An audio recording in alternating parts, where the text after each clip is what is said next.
గాంధీ భవన్ పెద్దలు, వేదిక మీద ఉన్నటువంటి చైర్మన్స్, గట్టిగా గాంధీ భవన్ పెద్దలకి, వేదిక మీద ఉన్నటువంటి పెద్దలు చైర్మన్స్ సాయి గారికి, సుజాతక్కకి, నిజాం భాయ్కి, భాస్కర్ అన్నకి, కొత్వాల్ సాబ్కి, లింగం అన్నకి అండ్ గాంధీ భవన్ సభ్యులకు, పత్రికా సోదరులకు, మీడియా పెద్దలందరూ కూడా నమస్కారం. మరి గడిచినటువంటి జూబ్లీహిల్స్ బై ఎలక్షన్లో కాంగ్రెస్ పార్టీ అధిష్టానమైనటువంటి సోనియా గాంధీ మేడం గారు, రాహుల్ గాంధీ గారు, మల్లికార్జున్ ఖార్గే గారు, కేసీ వేణుగోపాల్ గారు స్థానిక నాయకత్వాన్ని ప్రోత్సహిస్తూ, అలానే నా మీద ఎంతో నమ్మకంతో మా ప్రాంత ప్రజలకు అండగా ఉంటానని చెప్పి ఎంతో నమ్మకంతో నాకు అవకాశం కల్పించినటువంటి మా ముఖ్యమంత్రి రేవంత్ అన్న గారికి, పిసిసి అధ్యక్షులు మహేష్ కుమార్ గౌడ్ గారికి, ఇన్ఛార్జ్ మేడం మీనాక్షి నటరాజన్ గారికి, విశ్వనాథన్ గారికి అండ్ ఎంటైర్ క్యాబినెట్ మంత్రులకు నాకు ప్రజాసేవ చేయడానికి అవకాశం ఇచ్చినట్టు మా పార్టీ పెద్దలందరూ కూడా ధన్యవాదాలు తెలియజేస్తూ, మరి గడిచినటువంటి బై ఎలక్షన్లో మంచి మెజారిటీ, దాదాపు 25,000 మెజారిటీ ఇచ్చి నా మీద నమ్మకంతో నన్ను ఆశీర్వదించినటువంటి నా జూబ్లీహిల్స్ ప్రాంత ప్రజలందరూ కూడా మనసారా ధన్యవాదాలు తెలియజేస్తూ, పార్టీని గెలిపించుకోవడానికి నిరంతరం రాత్రింబవలు దాదాపు 2-3 నెలల నుండి కృషి చేసినటువంటి క్యాబినెట్ మంత్రులందరికీ, మరీ ముఖ్యంగా వివేకన్న, పొన్నమన్న, తుమ్మల నాగేశ్వరరావు గారు దాదాపు 150 కోట్ల రూపాయల అభివృద్ధి కార్యక్రమాలు చేపడుతూ అనేక సంక్షేమ పథకాలు అర్హులైనటువంటి వారికి అందరికీ కూడా అందిస్తూ, వారితో పాటు క్యాబినెట్ మంత్రులు, చైర్మన్స్, ఎమ్మెల్యేలు, కార్పొరేటర్సు, ఎంపీలు, కార్యకర్తలు, జిల్లా అధ్యక్షులు, రాష్ట్ర స్థాయిలో ఉన్నటువంటి కాంగ్రెస్ పార్టీ కార్యకర్తలు, ఏఐసిసి కార్యకర్తలు, స్టేట్ కాంగ్రెస్ పార్టీ కార్యకర్తలు అందరూ కూడా కాంగ్రెస్ పార్టీని గెలిపించుకోవడానికి బాగా కష్టపడ్డారు. వారందరికీ కూడా మనసారా ధన్యవాదాలు తెలియజేస్తూ, వారందరి యొక్క కష్టం, కృషి, మా ప్రాంత ప్రజల యొక్క ఆశీస్సులతో నేను ఈరోజు మీ ముందు ఎమ్మెల్యేగా గెలుపొందినాను. మరోసారి వారందరూ ధన్యవాదాలు తెలియజేస్తూ, ఈరోజు కాన్స్టిట్యూషన్ డే సందర్భంగా అందరూ కూడా శుభాకాంక్షలు తెలియజేస్తూ, మరి ఈరోజు నేను ప్రమాణ స్వీకారం కూడా అనుకోకుండా ఈరోజు తీసుకున్నాను. బట్ ఈరోజు కాన్స్టిట్యూషన్ డేగా అదృష్టంగా నేను భావిస్తూ ఉన్నాను ఈరోజు నేను ఓత్ తీసుకోవడం. మరి నేను తీసుకున్నటువంటి ప్రమాణం నా జూబ్లీహిల్స్ ప్రాంత ప్రజల యొక్క నమ్మకం, నా జూబ్లీహిల్స్ ప్రాంత ప్రజల యొక్క ఆశీర్వాదానికి నేను ప్రమాణం చేసినాను. వారు పెట్టుకున్నటువంటి నమ్మకాన్ని నిలబెట్టుకునే విధంగా ఆ ప్రాంత ప్రజల సమస్యలు పరిష్కరిస్తూ, ప్రాంత అభివృద్ధిని, మా ప్రాంతంలో ఉన్నటువంటి డెవలప్మెంట్ యాక్టివిటీస్ చేస్తూ వారి దగ్గర ఒక మంచి పేరు సంపాదించుకుంటాను. పార్టీ గౌరవం నిలబెడతాను, పార్టీ పెద్దల గౌరవం నిలబెడతానని చెప్పి తెలియజేస్తూ, మరి రేవంత్ అన్న ప్రజాపాలన పైన ప్రజలకు ఒక బలమైన నమ్మకం ఉందంటే మా జూబ్లీహిల్స్లో ఎన్ని బై ఎలక్షన్ గెలవడమే దానికి ఉదాహరణ.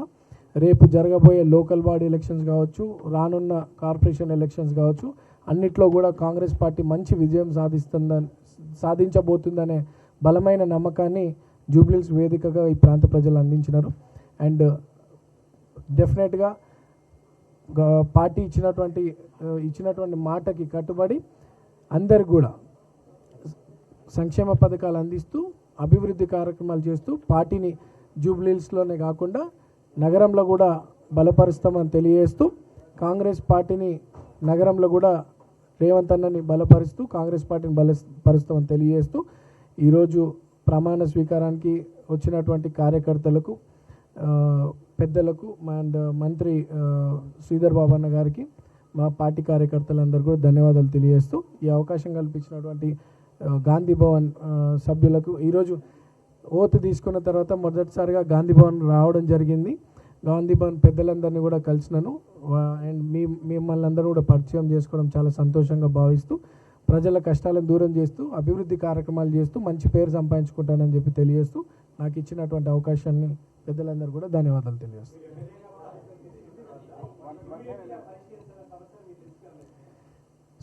ఎమ్మెల్యేగా ఎన్నుకున్న తర్వాత మొన్న అంటే ఆఫ్టర్ 14th అండ్ ఇమీడియట్గా మేము అధికారులతో చర్చించడం జరిగింది. అంటే ఈ రోజు నుండి అఫీషియల్గా కదా. సో బట్ మన పొంగులేటి శ్రీనివాస్ గారు మినిస్టర్, సో మా దగ్గర ఒక గ్రేవ్ యార్డ్ ఇష్యూ ఉంది మైనార్టీకి సంబంధించి, అధికారులను పిలిపించి పెద్దలు మంత్రివర్యుల సమక్షంలో అది చర్చించడం జరిగింది. దాని లీగల్ ప్రాసెస్ చూస్తూ ఉన్నారు. ఎటువంటి ఇబ్బందులు ఎవరికి కలగకుండా గ్రేవ్యార్డ్ ఇష్యూని సాల్వ్ చేయాలని అదొకటి. అండ్ హైటెన్షన్ పోల్స్ ఎప్పటి నుండో మా ప్రాంతంలోనే దాదాపు 10,000 సంఖ్యలో జనాలు చనిపోయినారు. సో అది కూడా ముఖ్యమంత్రి గారి ఆదేశాలతో, డిప్యూటీ సీఎం గారి ఆదేశాలతో ఆ వర్క్ కూడా జరుగుతూ ఉంది. అది కూడా అధికారులతో డిస్కషన్ జరిగింది. అండ్ కృష్ణానగర్కి సంబంధించినటువంటి నాలా ఇష్యూ కూడా వర్షం వచ్చినప్పుడు ఆ ప్రాంతం అంతా కూడా వరద బాగా వచ్చేస్తుంది. అది కూడా అధికారులతో మాట్లాడడం జరిగింది. అండ్ ఫ్రమ్ టుడే టుమారో అందరు అధికారులతో మాట్లాడి ఇచ్చినటువంటి వాగ్దానాలన్నీ కూడా నెరవేరుస్తాం. అండ్ ఎన్టీ రామారావు గారి స్టాచ్యూ ఒకటి అండ్ పి జనార్దన్ రెడ్డి గారి స్టాచ్యూ విషయంలో కూడా ఆ కమ్యూనిటీ పెద్దలతో మాట్లాడడం జరిగింది. అది కూడా వీలైనంత తొందరలో నెరవేరుస్తామని చెప్పి తెలియజేస్తూ, ఆ ప్రాంతంలో ఇంకా అనేక సమస్యలు ఉన్నాయి, అవన్నీ కూడా ఒక్కొక్కటిగా నెరవేరుస్తామని చెప్పి తెలియజేయడం జరుగుతుంది.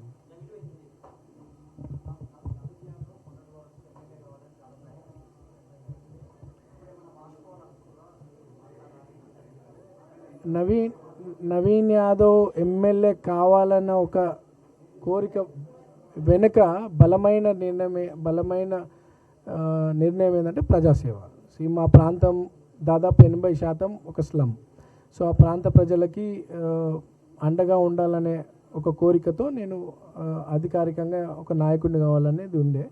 అండ్ చిన్న వయసులో 29 ఏళ్ళ వయసులోనే నేను ఎంఐఎం పార్టీ నుండి పోటీ చేసినప్పుడు చాలామంది ప్రజలు irrespective of caste, community, reason and religion అందరూ కూడా నాకు పెద్ద ఎత్తున సపోర్ట్ చేయడం జరిగింది. ఆ రోజు సెకండ్ ప్లేస్ వచ్చినాను. సో నాకు ప్రజల్లో మా కుటుంబం పట్ల గౌరవం, రిలేషన్షిప్, మా నాయకత్వం మీద నమ్మకం ఉందని నేను ఆ రోజు నుండి కూడా నిరంతరం పబ్లిక్లోనే ఉంటున్నాను. ఈరోజు ప్రజల ఆశీస్సులు, కాంగ్రెస్ పార్టీ పెద్దల ఆశీస్సులు, రేవంత్ అన్న బ్లెస్సింగ్స్తో ఈరోజు గెలవడం జరిగింది. అండ్ ముందు ఎట్లయితే నేను ప్రజలతో అంటే ఇర్రెస్పెక్ట్ ఆఫ్ క్యాస్ట్ ఎట్లయితే అందరితో కలిసిమెలిసి ఉన్నానో అట్లనే భవిష్యత్తులో కూడా ఉంటా. ఈరోజు నాకు ప్రజలు ఒక పెద్ద బాధ్యత, పార్టీ ఒక పెద్ద బాధ్యత ఇచ్చింది.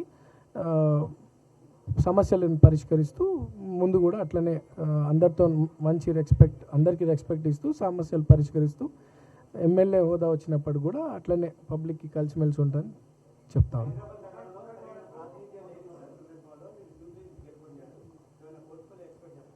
నాకు అటువంటి ఎక్స్పెక్టేషన్స్ ఏం లేవు. ప్రజాసేవనే నా మేజర్ ఎజెండా. అండ్ డెఫినెట్లీ మా ప్రాంతం ఏం చేయకుండా అంటే ఓకే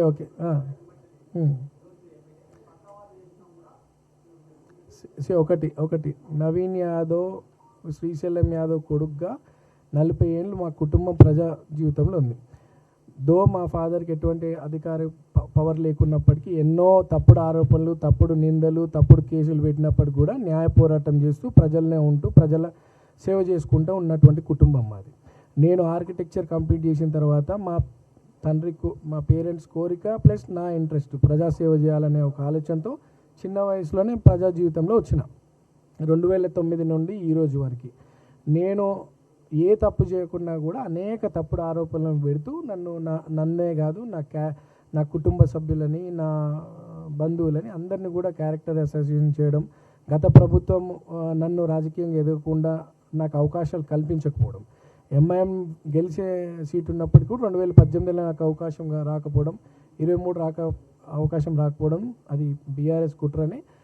అవకాశాలు రాకుండా అనేది కామన్. బట్ స్టిల్ తప్పుడు కేసులు పెట్టి నా లైఫే డ్యామేజ్ చేయాలని చాలా ప్రయత్నాలు చేసినారు. బట్ భగవంతుడు ఉన్నాడు, ఇది దేవుడి నిర్ణయము. ఈరోజు ప్రజల ఆశీస్సులతో భగవంతుడు రేవంత్ అన్న రూపంలో వచ్చి మాకు అవకాశం కల్పించిండు. స్థానికంగా ఎన్నో సంవత్సరాలు అసలు ఎప్పుడు కూడా అక్కడ స్థానిక వ్యక్తులకు ఎవరికి అవకాశం రాలేదు.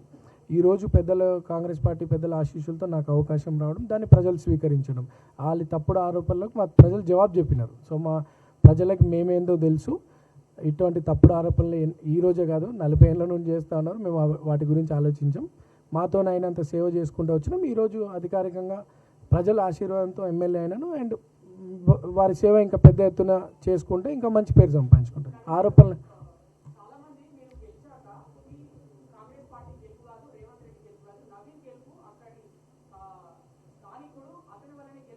సాధ్యమైంది.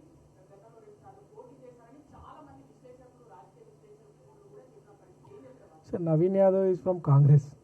సో నవీన్ యాదవ్ కాంగ్రెస్ పార్టీ అభ్యర్థి.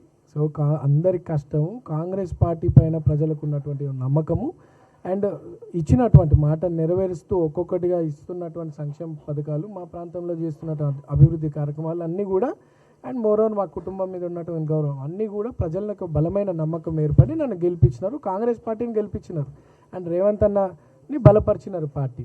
సో నవీన్ యాదవ్ ఒక్కడి గెలుపు కాదు, నవీన్ యాదవ్ కాంగ్రెస్ పార్టీ గెలుపు కోసం అందరి కష్టం కృషి ఉంది అండ్ అభివృద్ధి మీద నమ్మకంతో ప్రజలు ఓటేసినారు. అందరు కూడా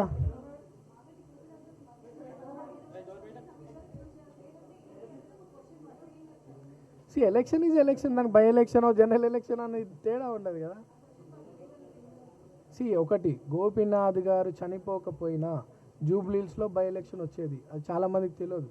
and there was a case pending and almost అది ఫైనల్ జడ్జిమెంట్కి వచ్చే సమయంలో తన కాలం చేయడం జరిగింది. ఒకవేళ గోపీనాథ్ గారు బ్రతుకున్నా జూబ్లీస్లో బై ఎలక్షన్ వచ్చేది and case was pending at high court. So నేను అది కేసు విత్డ్రా క్లోజ్ చేయడం వల్ల తను చనిపోయినాడు కాబట్టి కేసు క్లోజ్ చేసినాం, లేకపోతే election commission was party in it. So ఎలక్షనే జరిగేది కాదు. క్లోజ్ అవ్వడం వల్ల ఎలక్షన్ కమిషన్కి ఆ మెసేజ్ పోవడం, అక్కడ నుండి సెంట్రల్ ఎలక్షన్ కమిషన్ మెసేజ్ పోవడం, ఎలక్షన్ రావడం. ఎలక్షన్ అనేది ఆయన కాలం చేసింది కాబట్టి వచ్చింది. ఒకవేళ చేయకపోయినా ఎలక్షన్ వచ్చేది. ఎట్టి పరిస్థితుల్లో జూబ్లీస్ ప్రాంతంలో ఒక ఎలక్షన్ అనేది జరుగుతూనే జరిగింది అండ్ వి వన్. సో ప్రజల ఆశ.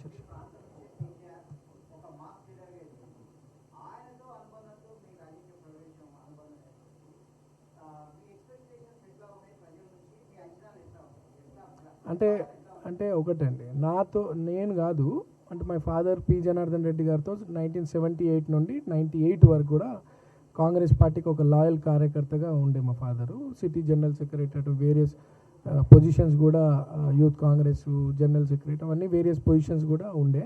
అండ్ పి జనార్దన్ రెడ్డి గారు రైట్ హ్యాండ్గా ఎదిగినారు.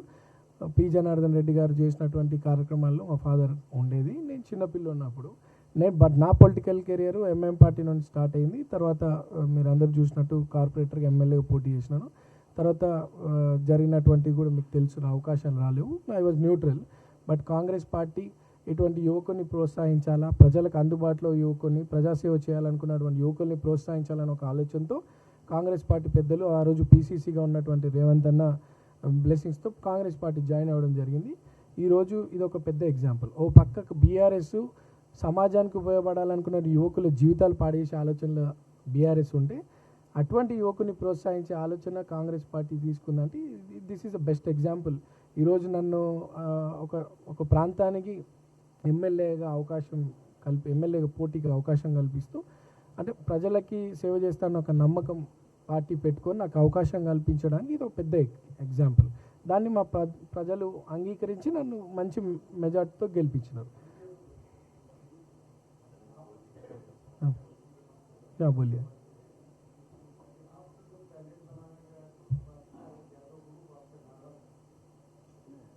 कोई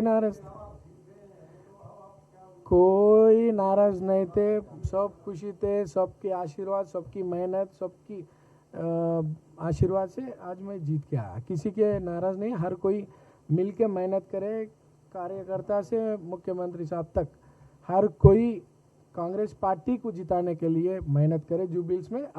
आज ये जीत एक एग्जाम्पल है.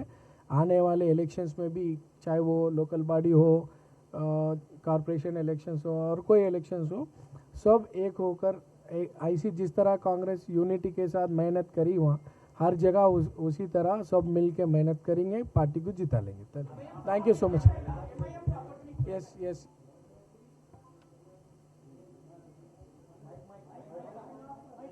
ఓవైసీ గారికి కూడా ధన్యవాదాలు తెలియజేస్తాను మేము మీడియా ద్వారా. సిపిఐ సిపిఎం టీజీఎస్ పార్టీ పెద్దలకు కూడా నా మనసారా ధన్యవాదాలు. వారందరూ కూడా నా మనసారా ధన్యవాదాలు.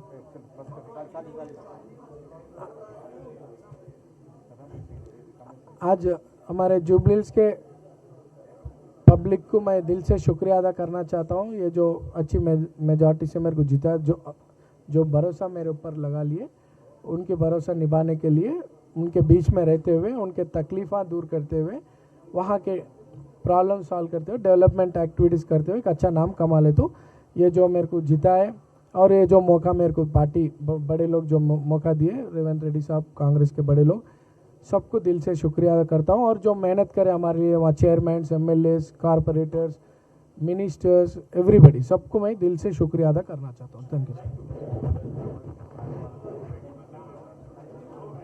कर दो और आप सभी के सामने हेडसेट्स की व्यवस्था की गई है।